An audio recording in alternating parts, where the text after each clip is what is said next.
Cuando yo te hablo de la edificación de tu vida, ¿en qué piensas? Trátese de un joven, de un adulto, de un joven adulto. ¿En qué piensas? ¿Piensas en tu preparación profesional? ¿Piensas en tu sabiduría ante la vida y ante sus amenazas o ante sus oportunidades? ¿Qué piensas cuando hablo de la edificación de tu vida?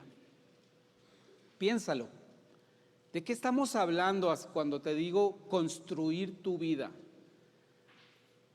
¿Estás pensando en tus objetivos profesionales, familiares, objetivos de salud? Todas esas son cosas buenas. Pero a lo que quiero referirme en este mensaje es a ese grupo de convicciones, ese grupo de valores de donde cuelgan y de donde salen todos esos aspectos de tu edificación, de tu crecimiento, de tu desarrollo. No solo como persona, sino asociado a las responsabilidades que tú tienes en tu vida. Entonces vamos a ver cómo Pablo, al escribirle a los Corintios, recuerden, estoy haciendo el cambio de hablar del tema del amor como la preeminencia en la convivencia y la edificación de la iglesia. Vamos a hablar un poquito de los dones del Espíritu que son necesarios para que exista esta edificación en tu vida. Y específicamente hacer eco de lo que Pablo dice, de que hay un don que es supremamente más importante que los demás y que nosotros tenemos que procurarlo de dos maneras diferentes. Entonces vamos a leer en Primera de Corintios, capítulo 14. Repito, está Pablo haciendo transición del tema de hablar del amor y empieza a hablar de qué habilidades espirituales debemos de buscar y cuáles nos convienen más para la edificación. Dice así: seguid el amor y procurad los dones espirituales, pero sobre todo que profeticéis, porque el que habla en lenguas no habla a los hombres, sino a Dios, pues nadie le entiende, aunque por el Espíritu habla misterios. Pero el que profetiza habla a los hombres para edificación, exhortación y consolación. El que habla en lengua extraña a sí mismo se edifica, pero el que profetiza edifica a la iglesia. Así que quisiera que todos vosotros hablaseis en lenguas, pero más que profetizaseis, porque mayor es el que profetiza que el que habla en lenguas, a no ser que alguien las interprete para que la iglesia reciba edificación.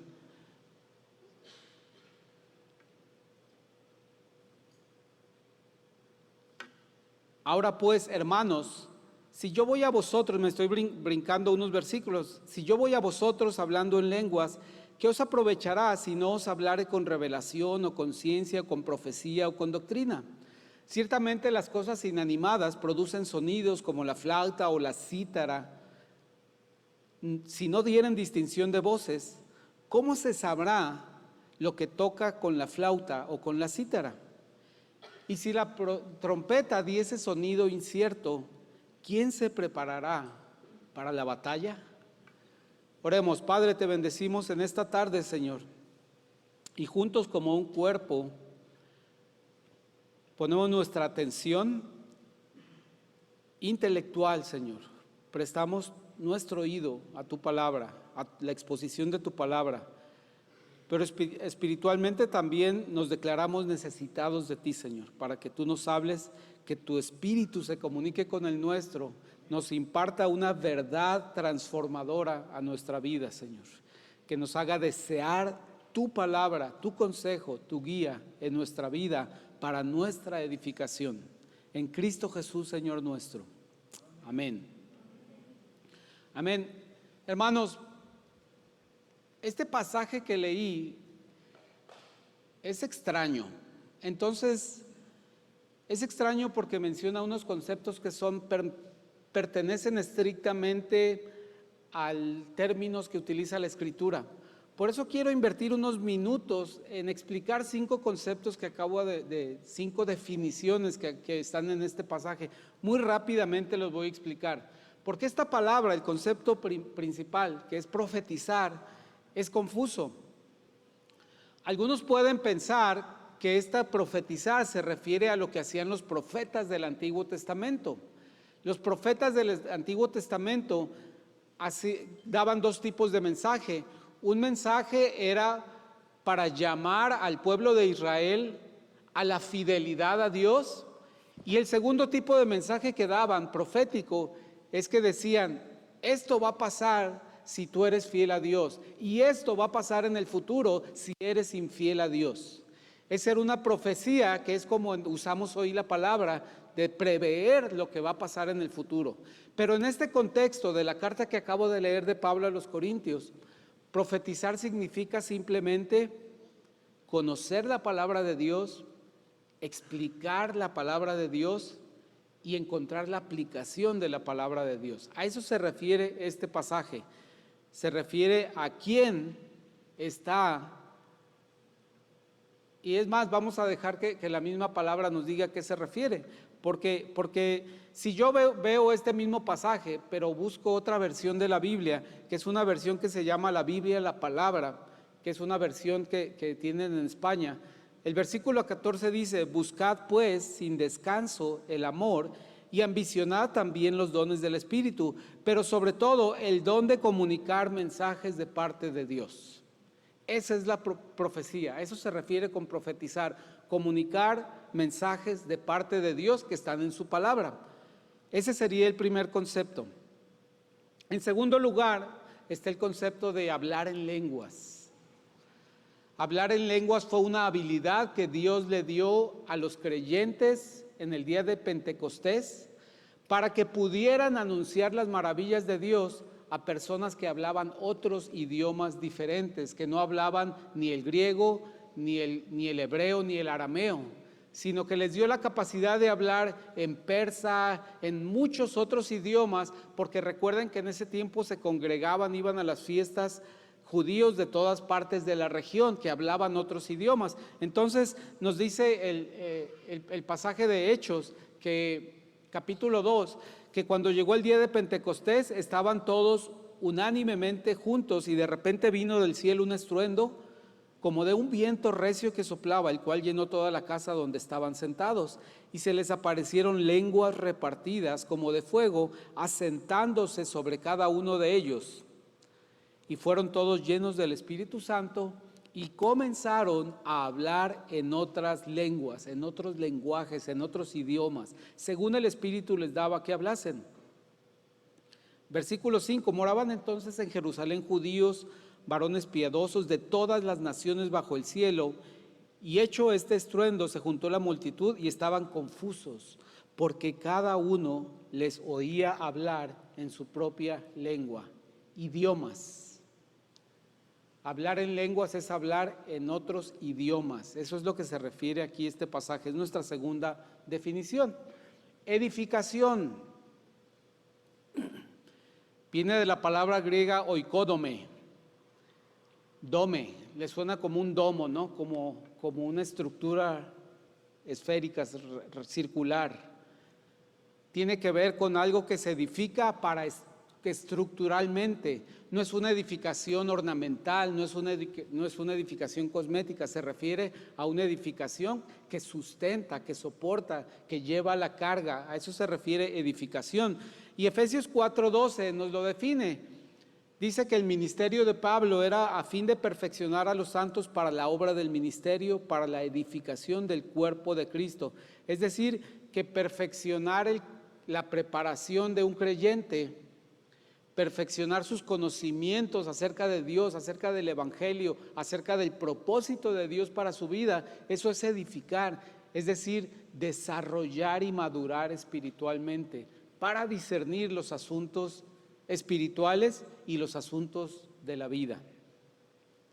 Esa es la tercera definición. Las otras dos son mucho más sencillas. El pasaje habla de exhortación. Se refiere a una amonestación amorosa para obedecer a Dios, para seguir a Dios, para aprender de Dios. Es una forma de animar, de amonestar, también de reprender a alguien que está equivocando su camino, que está tomando malas decisiones. Y en quinto lugar, consolación, menciona este pasaje, se refiere a las personas que están pasando por dificultades, que están tristes, que están abatidas. Significa animarles, decirles que el Señor le conoce su situación, les acompaña y quiere bendecirles y darles paz en medio de esa situación. Entonces tenemos estos 5 definiciones que, entendiendo estas definiciones, es más fácil entender lo que quiere decir Pablo acerca de este pasaje, que se reduce a 2 ideas principales, hermanos. La primera idea es que aquella habilidad que tú debes de buscar con más ahínco en tu vida es entender y aplicar la palabra de Dios. No es buscar estados emocionales, ni espirituales, ni místicos en tu vida. La habilidad que más debes procurar en tu vida como creyente es exponerte, entender y aplicar la palabra de Dios en tu vida, en cada una de sus áreas. Porque dice el versículo 3, pero el que profetiza habla a los hombres para edificación, exhortación y consolación. Dice que hay estos 3 propósitos principales cuando entendemos los mensajes que están en la palabra de Dios. Edificación, porque como dije, necesitamos crecer, necesitamos madurar, necesitamos extender nuestra sabiduría y nuestro discernimiento acerca de las cosas. Exhortación, porque en este proceso caeremos, nos equivocaremos, cometeremos errores, tomaremos malas decisiones. Todo ello son pecados delante de Dios y de otras personas. Y necesitaremos amonestación de parte de otros. Necesitaremos ánimo, dirección y consejo para retomar nuestra dirección de edificación. O a veces tenemos que dar nosotros mismos esa exhortación, esta amonestación, pero en base a la palabra de Dios, no a nuestra experiencia ni a nuestra opinión o parecer.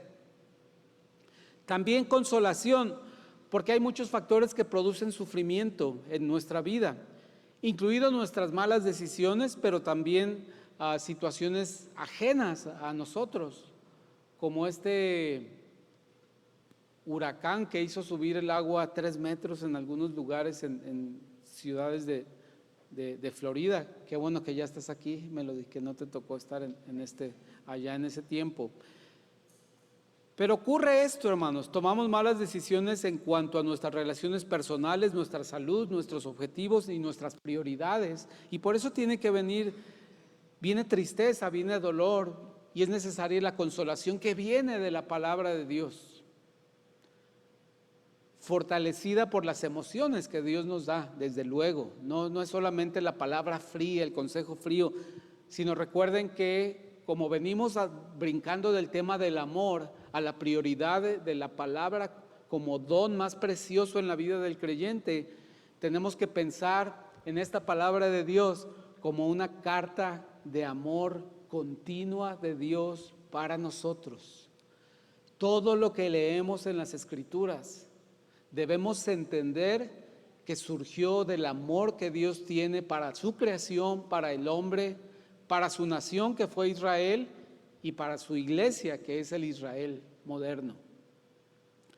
Entonces, claro que hay consolación, hay exhortación y hay edificación. Estas 3 cosas Cristo las vivió y las ejemplificó con sus discípulos. Los edificó enseñándoles acerca del reino, los exhortó acerca de su necesidad de tener más fe, de olvidarse de las cosas del mundo y buscar las cosas espirituales. Y también los consoló cuando ellos se pusieron tristes porque entendieron que su Señor iba a morir, iba a ser sacrificado por ellos. Ahora, cuando hablamos de que esta es la habilidad espiritual que tú debes de buscar con mayor intención, con mayor intensidad, esto implica 2 cosas, porque realmente Cuando tú vas a reparar una cosa, sea un aparato electrónico, sea una cosa mecánica, cuando un doctor va a practicar una cirugía, perdón que lo ponga al mismo nivel, estas tres cosas, lo último es mucho más delicado, pero no se utilizan las mismas herramientas para lograr lo mismo. Si yo les digo que vengamos a hacer limpieza al templo el próximo sábado, no van a venir todos con un cepillo, 40 personas con un cepillo de mano, ¿verdad? Eso no nos va a ayudar a hacer todo lo necesario para limpiar el templo. Igual, el médico no puede hacer toda su intervención quirúrgica solamente con sutura. Realmente no haría nada si solamente tiene sutura a su disposición. Entonces, para la edificación del cuerpo de Cristo se necesitan diferentes dones, diferentes habilidades, enseñanza, misericordia, personas que exhorten. Esto significa que hay diversidad de dones, como dice la palabra, y no todos tienen este don de profecía, no todos tienen este don de comprender la manera de tal manera que la puedas explicar y exponer junto con su aplicación, cómo se aplica a la vida y a la circunstancia de ustedes que estoy viendo. No todos tienen ese don. Dice el versículo 29 de este mismo capítulo: asimismo, los profetas hablen 2 o 3 y los demás juzguen. Miren la proporción más o menos que nos da, que en una congregación quizá hay 2 o 3 que tienen este don de profetizar, de hablar los mensajes de parte de Dios, y todos los demás tienen una función: juzgar lo que se está diciendo. Ustedes tienen la tarea activa, hermanos, cada domingo, cada reunión que nos reunimos para hablar acerca de la palabra de Dios, que en cada mensaje que ustedes ven de sus pastores en YouTube o leen un mensaje o una meditación, ustedes tienen la tarea y la responsabilidad de juzgar lo que se está diciendo. Ustedes tienen que evaluarlo contra su propia experiencia de conocer la palabra, de leer la palabra, y tienen la obligación de señalar: hermano, no entendí este concepto, te entendí algo diferente. O llanamente decir: hermano, estás incorrecto en tu aplicación de este pasaje, no entiendo por qué asocias esta palabra con Israel o con esta circunstancia o con la santidad, si lo que yo entiendo es otra cosa. Entonces sí tenemos esta labor de hacer un juicio sobre lo que estamos escuchando, sobre lo que nos están exponiendo acerca de la palabra. Esa es tu responsabilidad, hermano. Y estos que dice los profetas, hablen 2 o 3, quizá había más, pero dice hablen 2 o 3 en una reunión. Ellos tienen la responsabilidad de usar su don con amor y prepararse para utilizar este don, hacerlo con amor principalmente. Entonces aquí hay 2 labores: unos que son los pocos, los que tienen este don de encontrar los mensajes específicos y su aplicación para la vida de los creyentes en la palabra de Dios, tienen que estudiar, aprender y exponer la palabra como es debido. Ustedes notarán que en los últimos quizás 5 años, nuestras predicaciones, tanto de Raúl, mía y Oscar, cada vez contienen menos experiencias personales, cada vez contienen menos referencias a otros autores, cada vez contienen menos referencias a hechos históricos no bíblicos, porque nos hemos dado a la tarea intencional de exponer exclusivamente la palabra. Hermanos, eso no significa que otros mensajes, otra forma de predicar que es más emotiva, que alude más a la experiencia del predicador, no significa que está mal. Es solamente la decisión que hemos tomado nosotros para estudiar, aprender y exponer la palabra. Así lo hemos decidido como nuestro propósito al exponer la palabra de Dios. Ajustarnos lo más que sea posible a que sea la palabra de Dios y menos palabras de Manuel, menos palabras de Raúl y menos palabras de Oscar o de cualquier predicador invitado que tengamos. Pero también el número 2 que ven ahí, lo que le corresponde a la mayoría de la congregación es identificar a las personas y fuentes que utilizan correctamente este don. Bueno, aquí no tienen mucha elección porque sus pastores nosotros predicamos aquí. Pero hermano, con la modernidad que vivimos, lo comentábamos Raúl y yo en las últimas 48 horas, ¿verdad? Hay un acervo impresionante de recursos acerca de las escrituras, predicaciones, mensajes, meditaciones, testimonios, muchísimos, hermanos. Y hermanos, están presentados con un profesionalismo técnico que son invitantes, son atractivos. Es difícil no decirle que no a un mensaje en un lugar muy bonito que está en 4K y que tiene un audio de alta calidad. Pero hermanos, tu responsabilidad es identificar si esas personas estudiaron, aprendieron y están exponiendo la palabra tal y como es. Si no están utilizando más su experiencia, sus vivencias, sus metas personales o el emocionalismo que quieren, que a veces es muy atractivo. Entonces, hermanos, es tu responsabilidad. De algunos pocos es prepararse para exponer la palabra de Dios y su aplicación, pero tu responsabilidad es tener un juicio santo acerca de lo que estás escuchando. Y algo muy importante, que tú lo compares contra tu propia experiencia de leer y estudiar y meditar la palabra de Dios. Si tú no estás leyendo, meditando y estudiando la palabra de Dios individualmente, ni cuenta te vas a dar, hermano, si lo que está diciendo aquella persona es la palabra de Dios o es una idea interesante y sofisticada que esa persona desarrolló. Todo parte de que tú tengas un encuentro continuo con la palabra de Dios. Puede ser breve, pero tiene que ser de calidad, hermano. Tenemos que volver ese hábito. Digo volver porque, hermanos, he comprobado que se ha perdido ese hábito de ir a las escrituras cada día, 2 veces al día o cada 2 días, no sé, o 3 veces a la semana, pero independientemente de cualquier evento de la iglesia, que tú decidas tomar tu Biblia, sentarte en tu sala, en tu cama, en tu escritorio, en donde quieras, abrirla y estar expectante de lo que vas a leer de parte de Dios, de lo que vas a leer en ese párrafo de la carta de amor que Dios escribió para ti. Hermanos, si no haces eso, la edificación en tu vida va a ser muy raquítica. Estás expuesto a que tú prendas la radio y escuches cualquier cosa y pongas tu fe en eso que te acaban de decir por radio.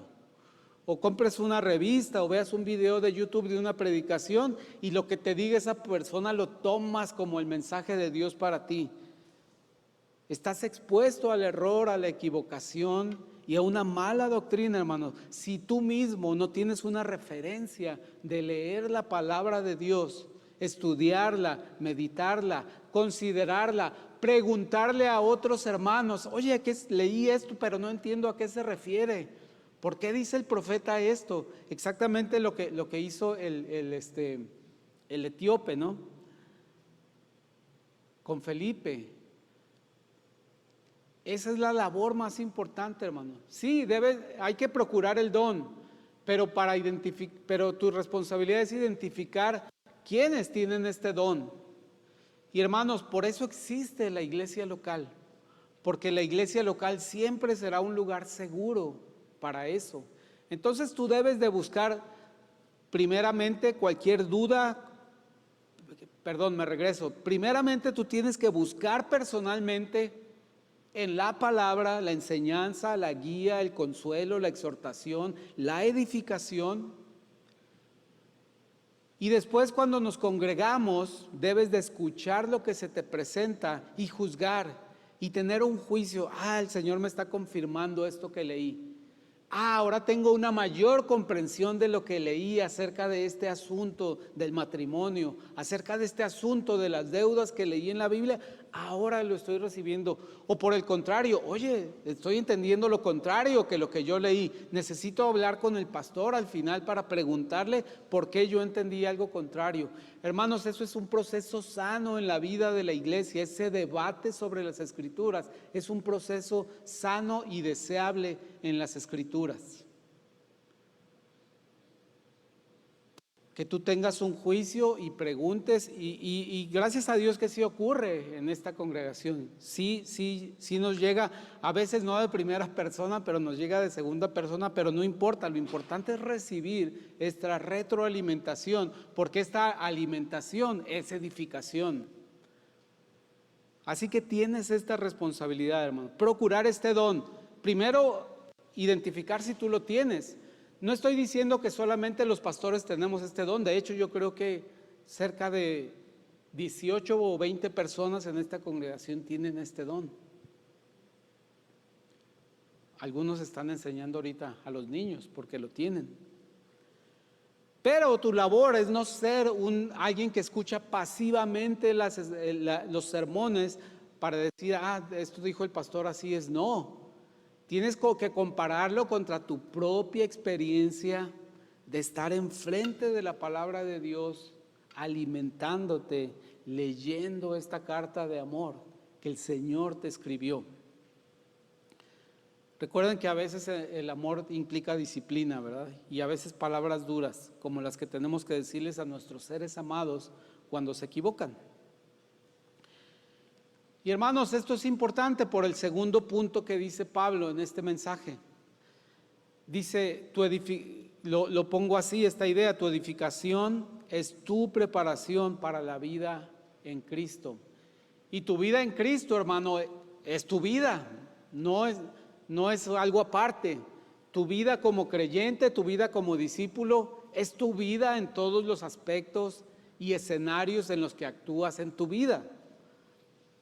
Actuando no como actuación, sino que vives en tu vida, hermano. A eso me refiero.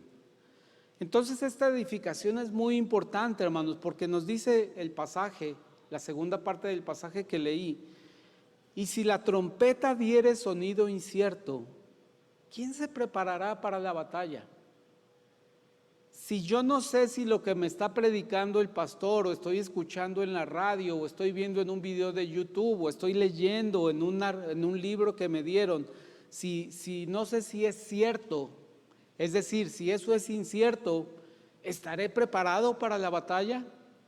Ese es el riesgo, hermano, que no solamente estás expuesto a una mala doctrina, a ideas incorrectas acerca de la palabra, sino que al mismo tiempo, al no ser edificado, no estás preparado para enfrentar las situaciones de la vida. No estás preparado para la batalla que habrá en tu vida. Y déjame decirte ponerte dos ejemplos, hermanos, para terminar. Esta época de la pandemia fue una época muy intensa de consejería. Fue una época muy intensa de hablar con muchos hermanos sobre problemas por los que estaban pasando. Fue una época desgastante físicamente, pero enriquecedora en lo espiritual, en la que predominaron dos áreas que estuvimos visitando y revisitando en la consejería, no solo yo y los pastores, sino sé que otras personas que aconsejan, que tienen ese don de parte del Señor, y que fueron muy frecuentes en esta época por las caídas que hay en la vida del creyente, los errores que se cometen, los tropiezos. Y hermano, estas caídas, estos errores, estas fallas están íntimamente ligadas con la falta de conocimiento de la palabra de Dios. Es decir, estas personas que cayeron, estas personas que solicitaron consejería, es porque no estaban edificadas, no tenían una estructura sólida en su vida para enfrentar esta batalla. El sonido de la flauta para de la trompeta para estas personas era incierto. No los estaba convocando a la batalla, no estaban escuchando un himno de batalla, escuchaban ciertas notas. Y estas dos áreas, hermanos, con las que estuvimos lidiando estos 2 años, están relacionadas con lealtades. Lealtades, sobre todo sentimentales y profesionales. Estoy hablando de infidelidad. Estoy hablando de falta de lealtad profesional, falta de lealtad con la familia. Recurrente, muchos casos, hermano, por falta de conocimiento de la palabra de Dios. No estoy seguro si hubiera habido el conocimiento de la palabra de Dios, no hubieran ocurrido, pero tal vez hubieran ocurrido de una manera diferente. Tal vez el arrepentimiento hubiera sido más pronto, quizá la severidad de la falta de lealtad hubiera sido menor, no lo sabemos. Pero ese es un área de batalla, hermanos, la lealtad sentimental, profesional, familiar. Que no necesitas enfrentar ese problema, esa tentación, esa caída, para conocer acerca de ese problema, porque si tú te nutres de la palabra de Dios y conoces de ese tema, puedes estar preparado para la batalla y no estar en territorio incierto, como muchas de las personas que aconsejamos, no, algunas fuera de esta congregación, algunas de esta congregación.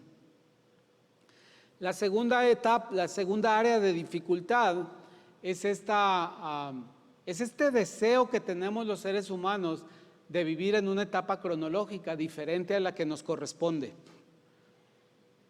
Les explico, es cuando los niños quieren vivir como jóvenes, los jóvenes quieren vivir como adultos, los adultos quieren vivir como jóvenes,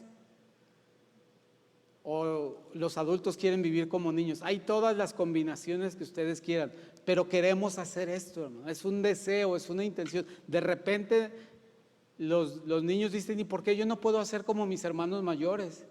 Y se toman ese derecho y cometen errores. Y viven épocas de su vida que no les corresponde para su madurez, ni mental, ni espiritual, ni cronológica.